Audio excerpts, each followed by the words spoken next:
Mana-mana video korang jumpa video ni, jadikan dia 1000 like. Bos kata dia nak keluar juga R25 V3 satu. Dia nak kat kedai, on ke tak on. Jadi kalau on, like dan share kat kawan-kawan. Kasih kita keluar satu R25, kita review. Okay, jom.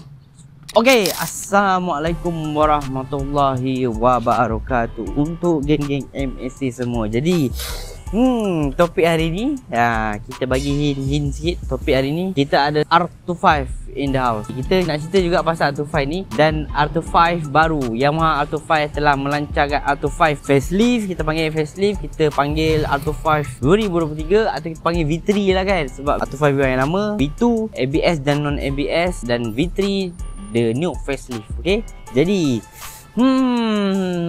kita bincangkan sikit sebab jenama kejutaraan cover set ni telah menarik minat kita, telah mendapat perhatian sebab cover set dia yang cantik. Korang rasa kena beli ke tak kena beli? Beli ke tak beli? Beli ke tak beli? Jom kita tengok spek dia sama ke tak sama, lain ke tak lain. Jom tengok.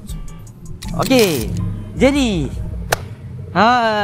banyak yang sama ni, banyak yang sama. Jom kita tengok dulu. Untuk horsepower, untuk motor yang baru ni sama 35.4 horsepower on crank, sama dengan R25 yang lama, dan anggaran 32 HP on wheel lah. Sama lagi untuk bacaan Newton meter torque 23.6, masih lagi mengekalkan 2 silinder dan 4 stroke, masih menggunakan meter digital yang sama. Untuk R25 baru datang dengan ABS untuk motor-motor baru lah. Dia dah sama dengan model R25 V2 yang ABS.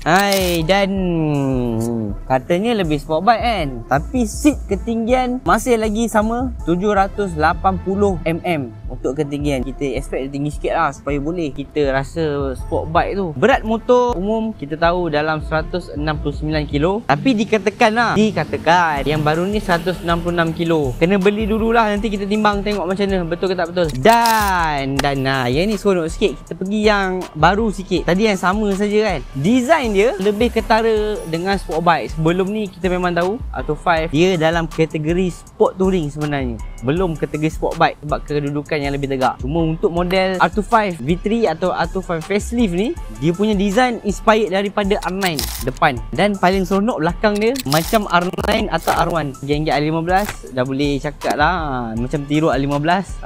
Tapi untuk belakang kita panggil dia memang R9 inspired lah. Untuk design lebih, dan dia dikatakan lebih slim lagi daripada R25 yang sebelum-sebelum ni. Jadi untuk R9 inspired ni, dia punya design lebih ketara lah. Kita panggil DNAR R series untuk Yamaha. Untuk model yang terbaru dapat juga aplikasi Y Connect. Y Connect ni macam motor-motor yang dah boleh kita connect dengan apps. Jadi korang download apps Yamaha, korang boleh connect apa-apa yang berkaitan dengan motor. Dan untuk motor ni diberikan USB Type A. Kalau korang nak letak CarPlay ke Android ke, direct je, tak perlu nak buat wiring. Nak charging ke handphone dah senang. Dan untuk R25 V3, R25 facelift yang baru, R25 2025 yang baru, apa perbezaan besar pada motor R25 yang baru ni pada assist dan slipper clutch. Untuk slipper clutch kita dah tahu. Apa itu slipper clutch? Slipper clutch ni awal-awal dulu dikeluarkan pada motor R15 V3, di mana korang drop gear tak ada tekanan yang terlalu tinggi. Bila korang drop gear, dia punya engine braking smooth. Jadi sesuai untuk cornering. Tengok orang lah, ada yang selesa untuk cornering, ada yang selesa dengan engine braking biasa. Tapi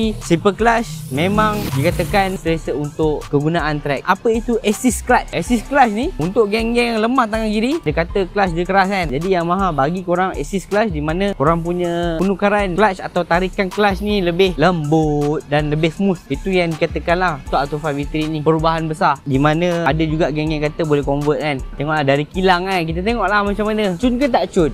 Untuk R25 V3 ni menarik kan. Korang dapat cover set macam R9 okey lah, tak dapat R9, R25 V3 okey lah kan. Jadi kesimpulan dia sesuai untuk geng-geng yang memang dia menabung nak dapatkan 250. Inilah masa dia korang dapat R25 yang baru. Mana geng-geng yang baru nak merasa motor sport bike, inilah masa dia. Instead of korang boleh pergi R15M, ini salah satu. Dan untuk peminat-peminat Yamaha, inilah masa dia. Mana peminat-peminat kejutaraan cover set, inilah masa dia untuk korang menonjol ke depan. Jadi mana-mana video korang jumpa video ni, jadikan dia 1000 like. Bos kata dia nak keluar juga R25 V3 satu. Dia nak kat kedai, on ke tak on. Jadi kalau on, like dan share kat kawan-kawan. Kasih kita keluar satu R25, kita review. Okay, jom. Kejap. Dah payung motor, mesti kita kena payung bunyi, betul? Untuk motor R25 ni dah pasang MSH G6 full system. Bunyi dia bass.